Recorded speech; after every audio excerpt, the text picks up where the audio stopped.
Greetings, friends, and welcome back to the broadcast. I'm Shawn. Website can be found at scriptureandprophecy.com. That's where you go to find the archives, and that's where you go to support this mission of truth. Today, we are looking at this week's gospel reflection, which happens to be the first 23 verses of the Gospel of Matthew, chapter 13. Now, this deals with kind of two subjects that we're going to be looking at today. One, we have the parable of the sower. And so Jesus will tell the parable of the sower, but like he often does, we don't have to speculate about what it means. We just have to be willing to read a little further, and we get the explanation of the parable starting with verse 18, where he clearly defines what he's talking about. Our main focus, though, is going to be on the purpose of parables. Why does he do it this way? And kind of that conversation he's having with his disciples. I got some insightful commentary to share with you from Matthew Henry, and I think you're going to be blessed this morning. Thank you for tuning in. All right. I'm going to read the first part, then we'll have our discussion about the reasons for the parable. Then we'll get into the explanation of the parable. So with that in mind, let's begin. Gospel of Matthew, chapter 13, verses 1 through 23. That same day, Jesus went out of the house and sat by the side of the lake. However, such large crowds gathered around him that he got into a boat and sat down while all the people stood on the shore. Then he told them many things in parables. He said, a sower went out to sow, and as he sowed, some seeds fell on the path. The birds came and ate them up. Other seeds fell on the rocky ground where there was little soil. They sprouted up quickly, since the soil had very little depth. But when the sun rose, they were scorched, and since they lacked roots, they withered away. Other seeds fell among thorns, and the thorns grew up and choked them. But some seeds fell on rich soil and produced a crop, some 100, some 60, some 30 times what was sown. He who has ears, let him hear. Then his disciples approached and asked him, why do you speak to them in parables? He replied, to you it has been granted the knowledge of the mysteries of the kingdom of heaven, but to them it has not been granted. To the one who has more will be given, and he will have an abundance. As for the one who does not have, even what little he has will be taken away. The reason I speak to them in parables is that they see, but they do not perceive. They listen, but they do not hear or understand. In them is fulfilled the prophecy of Isaiah that says, you will indeed hear, but you will not understand. You will indeed look, but never see. For this people's heart has become hardened. They have stopped up their ears, and they have shut their eyes, so that they might not see with their eyes, and hear with their ears, and understand with their heart. And when they turn to me, I would heal them. So please note. So we had the parable of the sowing of the seeds, right? The sower goes out to sow. Some falls on the stony path. The birds come and eat it. Some fall on this kind of shallow soil and they sprout up quickly. But then when things get difficult, when the sun comes out, they wither away. Other seeds fall amongst thorns where they're choked. And then there are those seeds that fall on rich soil, and as a result, they produce much fruit, right? Some 100, some 60, some 30 times what was sown. And he says, he who has ears, let him hear. We'll get to the parable in a moment. But his disciples, they say, why are you doing this? Why are you speaking to them in parables? See, they understand that he's speaking in riddles. It can be a mystery, so why not just tell them plainly? You know, there's this phrase that Jesus uses that we covered in our last gospel portion, where he says, do not cast your pearls before swine. Right? He tells his disciples here, they ask about the parables, and he says, to you it has been granted knowledge of the mysteries of the kingdom of heaven, but to them it has not been granted. It's very similar to do not cast your pearls before swine. And we talked about this in the last gospel reflection. Go listen if you haven't listened to that. Because the idea is that, there's these precious things are the pearl, right? Think about Jesus tells the parable of the guy who found a pearl in a field, and he went back home and he sold everything he owned so that he could buy the field just to get that pearl. And the pearl represents these things of God, these great things of the Lord, these mysteries, these heavenly things. And so we don't give our sacraments and our mysteries and all these beautiful things of the kingdom of God to those who have disdain for God, those who have a casual attitude towards sin. The pearls are meant for those who understand how precious it really is. And we're going to get into it, but this is one of my big issues with modern Christians, is their casualness about sin, about holiness, about righteousness, their lack of care about what it means to truly worship the Lord, their lack of care about obedience, the way they treat the sacraments of God, the mysteries of God, with such casualness. Casualness is the best word that I can come up with. Casualness. In fact, if you go to the book of Leviticus and you read chapter 26, the whole chapter is really about, hey, if you walk in casualness towards me, have a casual attitude towards me, I will have a casual attitude towards you. Right? God's warning them, hey, you take that approach towards me and towards my commandments and towards these things that I've blessed you with and given you that separates you from the rest of the world, then I'm gonna respond to you with a casual attitude. I got a whole video on this. You can find it on the book or on YouTube. So let's get back to the story here. To the one who has more will be given, and he will have abundance. As for the one who does not have, even what little he has will be taken away, right? It's this idea of those who hunger for the things of God, right?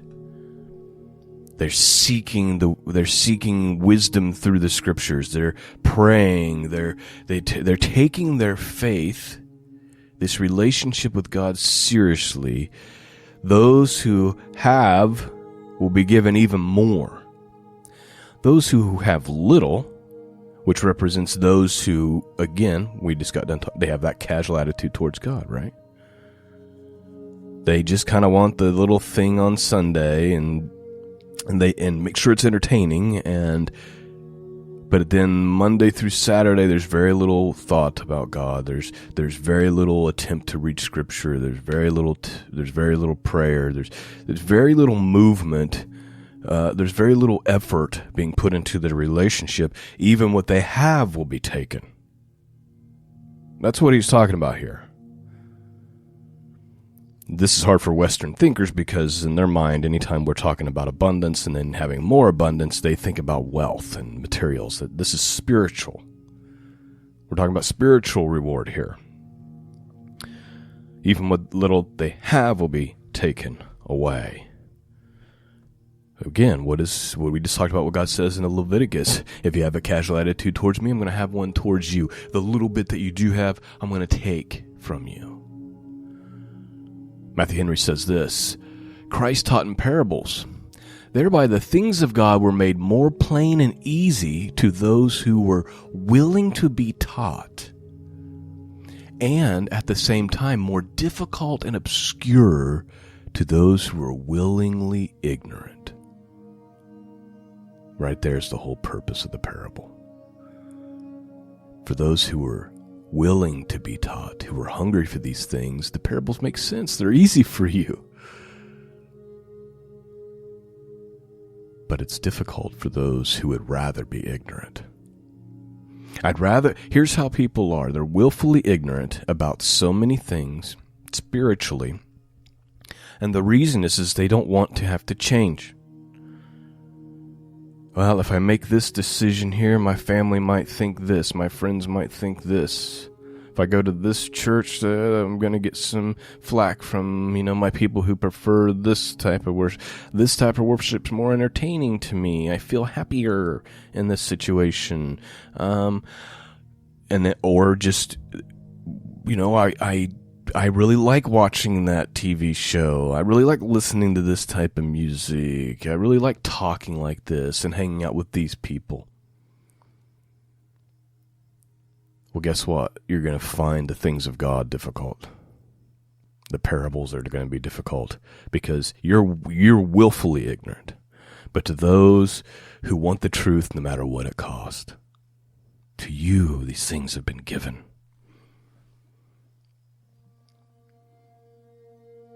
Now, let's get to the actual parable of the sower. But first, one more thing. There's a privilege.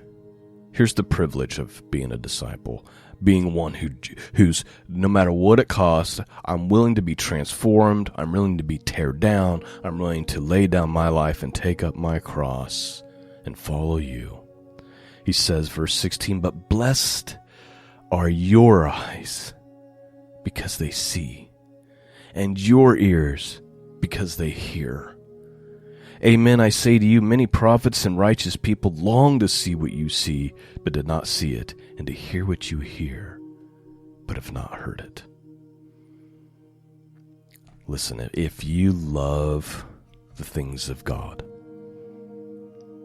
and your life is committed to them, and you pour yourself out every day for the kingdom, you are so blessed. If you take this holy word seriously, you are so blessed, because there's been so many Christians throughout Christian history who have not had the access to these things. So many of God's people, going all the way back to the times of Moses, longed to know these things and didn't have access. You are so privileged. You are so blessed. Let us not waste it. Now let's get to the explanation of the parable from Jesus himself. Therefore, listen to the parable of the sower, he says. When anyone hears the word of the kingdom and does not understand it, the evil one comes and snatches away what has been sown in his heart. That is the seed that's sown on the path. See how easy this is? So he says that stone that drops on the path, that the birds come and take, quite literally what that means is when somebody hears the word of God, but it doesn't quite register, they don't quite understand it, the evil one, Satan, comes and snatches away what has been sown, and it never gets a chance. As for the seed that's sown on rocky ground, this is the one who hears the word and immediately receives it with joy. But such a person has no deep root. And when he endures for only a short time, when some trouble or persecution arises on account of the word, he immediately falls away. This is that casual Christian. They want the benefits of the salvation and things that are promised to the children of God, but they don't want any of the trouble. They don't want any of the discomfort. Matthew Henry puts it like this: hypocrites, like the stony ground, often get the start of the true Christians in shows of profession. Many are glad to hear a good sermon, who do not profit by it. They are told of free salvation, of believers' privileges, and the happiness of heaven. And without any change of heart, without any abiding conviction of their own depravity, their need of a Savior, or the excellence of holiness, they soon profess an unwarranted assurance. But when some heavy trial threatens them, or some sinful advantage may be had, they give up, or disguise their profession, or turn to some easier system. You see, they're all about being Christians until it costs them something. They want to hear about that free salvation. They want to hear about that believer's privilege. They want to hear about the happiness of heaven without having to make any change at all. They don't want to have to deal with any convictions of their own depravity, how desperate they are for this need, how desperate their need is for the Savior.